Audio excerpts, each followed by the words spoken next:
My name's Alex, welcome to How to Climb. In today's video we're going to look a little bit at the climbing equipment that you need to get started rock climbing outdoors. The first thing we're going to look at is helmets. Helmets come in a few different sort of shapes and sizes. Got my one here, this is a Eduard Salifé. It's a foam construction with a little hard plastic bit on the top. You get other helmets that are mostly plastic, hard plastic, and then have a smaller foam insert. There's different pros and cons to those. So this one's nice and lightweight, but it's maybe a little bit less durable. It's going to take less abuse than a hard shell plastic one, which is going to be a little bit heavier. I find it slightly less comfortable, but they're going to be a lot more hard wearing. So it depends on what you want to use it for. Maybe if you're just starting out, a hard plastic helmet is going to maybe be ideal for you, because it's going to last you a good few years into your climbing career, and you don't really need to worry too much about being super careful with it. One thing to look out for when you are buying a helmet is just to make sure that it's properly certified. Helmets should be certified to UIAA or CE standards. In this helmet it's got a little CE label and a UIAA label in the back of the helmet, and it'll also show you on the information tag that comes with it as well. That's the same with any climbing equipment. It's really important to make sure that the equipment that we're using is fit for purpose, especially when it's going to be the thing that's keeping us from falling. So when I pop this helmet on, I'm going to do a little bit of adjustment. It's got a little adjustment at the back. It's got this clip here. Do all of those up, tighten them up so that they're just snug. We don't need them really tight. So we can kind of slide a finger or two underneath there, and it kind of feels nice and comfortable. It's not really tight or anything like that. Another thing to sort of watch out for is that it's not too far back or too far forward on your head. So the thing I tell people to look out for is that you can just fit about a finger between your eyebrows and the brim of the helmet is about right for most people, depending on the helmet that you have, obviously.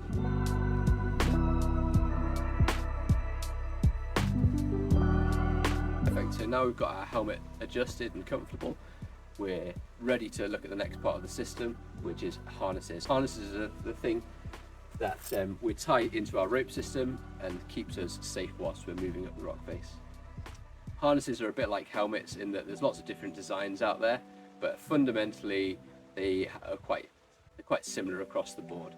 So all harnesses have a big waist loop and two leg loops, and they're joined at the front by a belay loop as well. So I'm just going to pop this harness on. So I'm holding the waist loop first, grabbing a leg loop with each hand, and I've adjusted it so that it's as open as it needs to be for me to get into it. And I'm just going to put it on like a pair of trousers. Belay loop at the front, and then wiggle it up, nice and high. So now it's loosely in place, but it's not going to stay up on its own, so I need to adjust it to make it fit. Different harnesses have ever so slightly different methods of adjusting them, but most of them have a double back system like this. So I'm going to feed through, and I'm just pulling the slack out of the system. I adjust my waist loop first so that I can get the height right, and then I'll finish by adjusting my leg loops. Height that is correct for wearing a harness is just sitting on top of your hips, kind of just level with your belly button. My belly button's about here, so it's ever so slightly below at the front, and it just sits nice and neatly on top of the hips. Once I've adjusted it, I'm going to tidy up any loose straps, keep my harness nice and neat. This one's already tucked away on this side. Some harnesses have adjustment on just one side, some have it on both. It just depends on, like I said, the design. This harness has adjustable leg loops, so I'm just going to give them a little tighten as well. Some harnesses have a fixed closed leg loop, so you don't need to adjust it. You've got one of those types of harnesses. Okay, and then same as the helmet, I'm going to do a little test just to make sure that it is actually fitted correctly and it's not too loose or too tight. So what I normally tell people is if you can fit sort of a flat hand comfortably down the front like that, move it around, that's probably about right, but we don't want to be able to fit a closed fist down like this. That's too loose if you can fit a closed fist down. And for the leg loops, I'm just going to sort of have them tight enough that I can sort of run some fingers around comfortably, and they feel snug rather than tight. We don't want it to be really tight and uncomfortable. I know it's tempting when you first start out to have everything cranked up, but it should just feel nice and snug all around.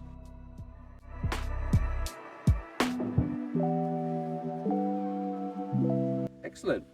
Okay, so we've got our harness on, we've got our helmet on.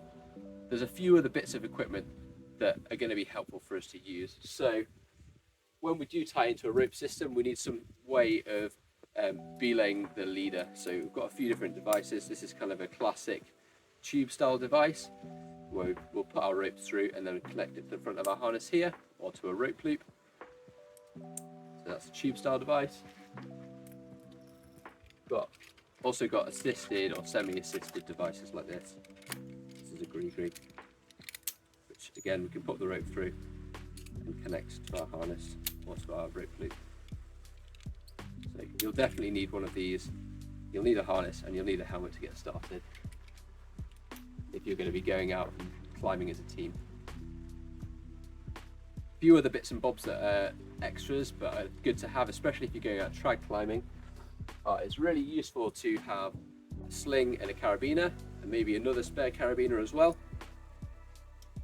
This is a 120 centimeter sling.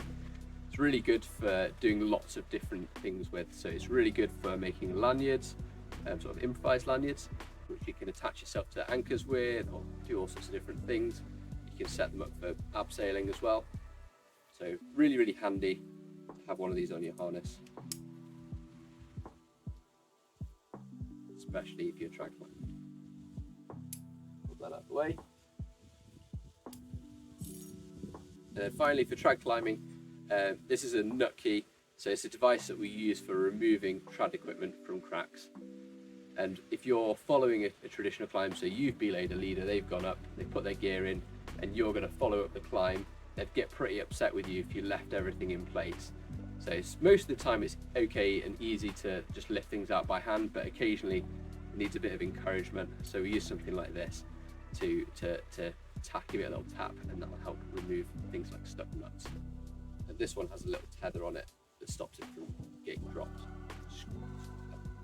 Okay, so I've got my belay device, I've got my sling, and I've got my nut key. I'm all ready pretty much to start following a trad climb outside. So in the next video, what we'll be looking at is how to tie into a rope system for actually following the climb.